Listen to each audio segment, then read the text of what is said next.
EK സമസ്തയുടെ നേതൃത്വത്തിലുള്ള പത്രമാണ് സുപ്രഭാതം. ആ സുപ്രഭാതം പത്രത്തിന് എന്നോട് സവിശേഷമായ ഒരു സ്നേഹം തോന്നാൻ, എനിക്കൊരു പ്രശസ്തി നൽകാൻ, എനിക്കൊരു പ്രചരണം നൽകാൻ ഉണ്ടായ ഒരു സ്നേഹവും ഇഷ്ടവും എന്തായിരുന്നു എന്നതാണ് ആദ്യ ആമുഖമായി എനിക്ക് ഉത്തരം പറഞ്ഞു തുടങ്ങേണ്ടത്. ഇനി അങ്ങോട്ട് പറയാനുണ്ട് ഓരോന്നും. അതിൻ്റെ തുടക്കമാണ് ഞാൻ പറഞ്ഞത്. അതിന് ചില കാരണങ്ങളുണ്ട്. എൻ്റെ തിരിച്ചെടുക്കലുമായി ബന്ധപ്പെട്ട് വാർത്തകൾ വന്നപ്പോൾ നിങ്ങൾ ശ്രദ്ധിച്ചിട്ടുണ്ടാവും, കൗമുദിയിലും മലയാള മനോരമയിലും മാതൃഭൂമിയിലും ജനം TVയിലും ന്യൂസ് 24ലും ഒക്കെ ഇതുമായി ബന്ധപ്പെട്ട വാർത്ത വന്നതുപോലെയല്ല. ഒരു പരമ്പരയുടെ ഘോഷയാത്രയാണ് നമ്മുടെ സുപ്രഭാതം ദിനപത്രത്തിൽ വന്നത്. അതിലെഴുതിയവർ ശ്രദ്ധിക്കാതെ പോയൊരു കാര്യം എന്താണെന്നറിയോ? ഒരാളിനെ കൈകാര്യം ചെയ്യാൻ എഴുതുമ്പോൾ ഒരു വാർത്ത എഴുതി അവസാനിപ്പിച്ചേക്കണം. തുടർച്ചയായി 2, 3, 4, 5 എഴുതുമ്പോഴേക്ക് എന്നെപ്പോലെ ഒരാളിനോട് ഇങ്ങനെ എഴുതാൻ അവർക്ക് എന്തായിരിക്കും കാരണം എന്നൊരു ചിന്ത വരും. സാക്ഷാൽ ജയശങ്കർ വക്കീലിന് പോലും ആ ചിന്ത വന്നു. കേട്ടു നോക്ക്. LDF സർക്കാർ സസ്പെൻഡ് ചെയ്ത നമ്മുടെ ഡോക്ടർ B അശോകിനെ തിരിച്ചെടുത്തു, N പ്രശാന്തിനെ തിരിച്ചെടുത്തു, മറ്റ് പലരെയും തിരിച്ചെടുത്തു. പിന്നെ ഈ പാവ അനിൽ മുഹമ്മദിന് മാത്രം സസ്പെൻഷൻ എടുക്കുന്നതിന് വല്ല ന്യായമുണ്ട്. അങ്ങനെ അനിൽ മുഹമ്മദിനെയും തിരിച്ചെടുത്തു എന്നുള്ള വാർത്ത വീക്ഷണത്തിലല്ല ആദ്യം വന്നത്, ദേശാമാനിൽ പോലുമല്ല. ആദ്യം വന്നത് നമ്മുടെ EK സമസ്തക്കാർ നടത്തുന്ന സുപ്രഭാതം പത്രത്തിലാണ്. അച്ചടക്ക നടപടി പിൻവലിച്ചു, അനിൽ മുഹമ്മദിനെ തിരിച്ചെടുത്തു. നമ്മളെന്ത് വിചാരിക്കുക? നമ്മൾ സ്വാഭാവികമായിട്ട് വിചാരിക്കുന്ന സുപ്രഭാതം പത്രം സന്തോഷത്തോട്ടാണ് ഈ വാർത്ത റിപ്പോർട്ട് ചെയ്തത്. പാവം നിഷ്പക്ഷ ജിഹാദി, അയാളെ അകാരണമായിട്ട് പിണറായി സർക്കാർ സസ്പെൻഷനിൽ ആക്കി തെങ്ങുമ്പ കയറ്റി നിർത്തിയേക്കായിരുന്നു. സതീശൻ വന്നു, സസ്പെൻഷൻ പിൻവലിച്ചു. കാക്കതാലിയ ന്യായം എന്ന് പറയും. കാക്ക വന്നു, പനമ്പഴവും വീണു. അങ്ങനെ നോക്കുമ്പോൾ എന്താ സ്ഥിതി വെച്ചാൽ സുപ്രഭാതം അതികഠിനമായിട്ട് വിമർശിച്ചിരിക്കുകയാണ്. ഇയാൾക്കെതിരെയുള്ള അന്വേഷണം നടത്തിയെന്നും അന്വേഷണ റിപ്പോർട്ട് കിട്ടിയെന്നും തെളിവിന് വിപരീതമായിട്ടാണ് റിപ്പോർട്ട് കിട്ടിയതെന്നും ഈ മന്ത്രിസഭയുടെ സത്യപ്രതിജ്ഞാ വേളയിലും പിന്നീട് നമ്മുടെ നിയമസഭാംഗങ്ങളുടെ സത്യപ്രതിജ്ഞാ ചടങ്ങിലുമൊക്കെ അനിൽ മുഹമ്മദ് പങ്കെടുത്തുവെന്നും ഇദ്ദേഹത്തിൻ്റെ സസ്പെൻഷൻ പിൻവലിക്കാനായിട്ട് മന്ത്രി വിഷ്ണുനാഥ് സമ്മർദ്ദം ചെലുത്തി എന്നൊക്കെയാണ് പറയുന്നത്. ഇത് വായിച്ച് ഞാനിങ്ങനെ തരിച്ചുപോയി. ഞാൻ സത്യത്തിൽ എനിക്ക് എൻ്റെ കണ്ണുകളെ വിശ്വസിക്കാൻ പറ്റിയില്ല. ഇത് പത്ര സുപ്രഭാതമാണോ അതോ സിറാജാണോ എന്ന് ഞാൻ സംശയിച്ചു. സിറാജിലാണെങ്കിൽ ഇങ്ങനെ വന്നാൽ മനസ്സിലാക്കാം, പക്ഷേ അല്ല, സുപ്രഭാതമാണ്. സുപ്രഭാതം എന്ന് പറയുന്നത് മുസ്ലിം ലീഗിൻ്റെ B ടീമായിട്ട് പ്രവർത്തിക്കുന്ന പത്രമാണ്. സുപ്രഭാതം പുള്ളിയെ വിടാതെ പിടിച്ചിരിക്കുകയാണ്. സത്യം പറഞ്ഞാൽ എനിക്ക് മനസ്സിലാവില്ല ഈ മുസ്ലിയാക്കന്മാർക്ക് എന്തിൻ്റെ അസുഖമാണ് എന്നാണ് മനസ്സിലാവുന്നത്. കാരണം നമ്മുടെ ദീനി വിശ്വാസിയായ ഒരാൾ ഈ LDF സർക്കാരിൻ്റെ കാലത്ത് അന്യായമായ അച്ചടക്ക നടപടിക്ക് വിധേയനായ ഒരു മനുഷ്യനെ ഈ സർക്കാർ വന്നു അദ്ദേഹത്തെ കുറ്റവിമുക്തനാണെന്ന് കഴിഞ്ഞ സർക്കാരിൻ്റെ കാലത്ത് കണ്ടെത്തിയിട്ട് പുള്ളിയെ സർവീസിൽ തിരിച്ചെടുക്കുകയാണ്. അതിൽ സന്തോഷിക്കുകയല്ലേ ചെയ്യട്ടെ.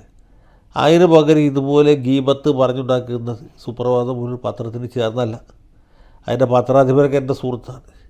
അപ്പോൾ എൻ്റെ സുഹൃത്തായ പത്രാധിപരോടും ഇതിൻ്റെ നടത്തിപ്പുകാരോടും ഇതിന് കാർമ്മികത്വം വഹിക്കുന്ന എല്ലാ മുസ്ലിയാക്കന്മാരോടും മുല്ലാക്കന്മാരോടും പറയാനുള്ളത്, അനിൽ മുഹമ്മദിനെ പോലെ യോഗ്യനായ ഒരാളെ സർവീസിൽ തിരിച്ചെടുക്കുന്നത് നിങ്ങൾക്കെന്താ ഇത്ര വിഷമം? ഇത് ദേശാമാന്യ എഴുതി എനിക്ക് മനസ്സിലാവും, ജന്മഭൂമി എഴുതി ചെയ്തെങ്കിൽ മനസ്സിലാവും.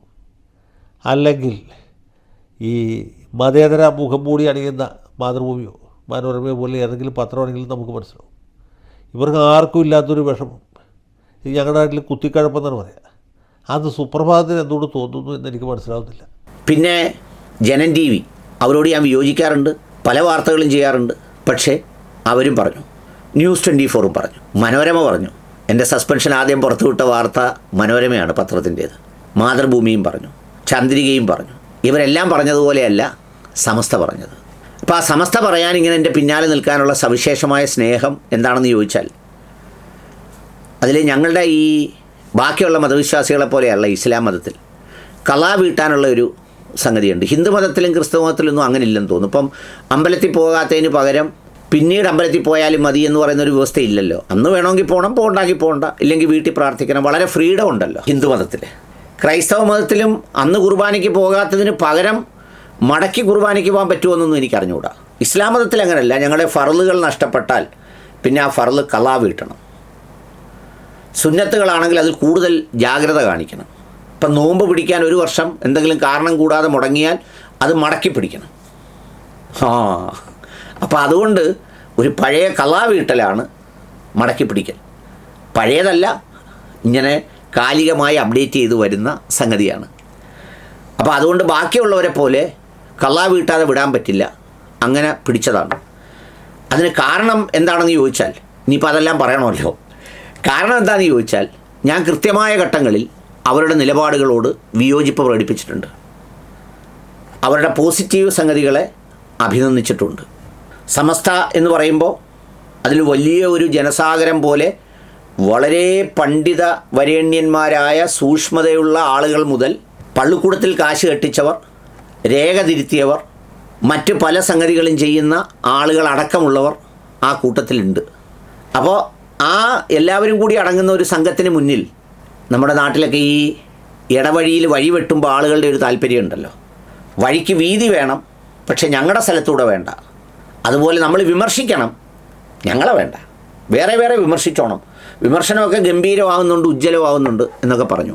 അപ്പോൾ അതാണ് അതിൻ്റെ കാര്യം. അതുമായി ബന്ധപ്പെട്ടാണ് ഈ പറഞ്ഞ സംഗതി ഉണ്ടായി തുടങ്ങുന്നത്. അത് ആരംഭിക്കുന്നത് എവിടെ നിന്നാണെന്നറിയോ? പൗരത്വ ഭേദഗതി സമയത്ത് സ്ത്രീകൾ ജാഥയ്ക്ക് പോകുമ്പോൾ ഉണ്ടാകുന്ന സംഗതികളെ സംബന്ധിച്ച് അമ്പലക്കടവ് ഹമീദ് ഫൈസി എന്ന് പറയുന്ന ഇപ്പോൾ ഈ വാർത്ത എഴുതിയ ആ ഗ്രൂപ്പിൻ്റെ നേതൃത്വത്തിലുള്ള ആളിൻ്റെ ആ നടപടിയെ, അദ്ദേഹത്തിൻ്റെ നടപടിയെ ഞാനന്ന് വിയോജിച്ചിരുന്നു, പൂർണ്ണമായും വിയോജിച്ചിരുന്നു. പിന്നീട് ജിഫ്രി തങ്ങൾ പറഞ്ഞ ചില കാര്യങ്ങൾ, എനിക്ക് അദ്ദേഹത്തോട് വ്യക്തിവിരോധമൊന്നും കൊണ്ടല്ല, വലിയ ഇഷ്ടമുള്ള ആളാണ്.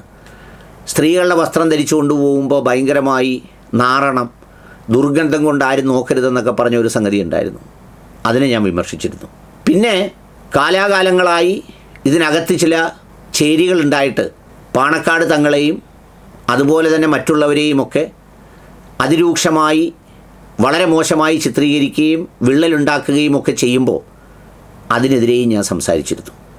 വഫിയ പ്രസ്ഥാനവും ആ കോളേജുകളും ദുർബലമാക്കാൻ വേണ്ടി ഇവർ ശ്രമം നടത്തിയപ്പോൾ ഞാൻ പ്രതിരോധിച്ചിരുന്നു, അല്ലെങ്കിൽ എൻ്റെ നിലപാടുകൾ ഉറക്കെ പറഞ്ഞിരുന്നു.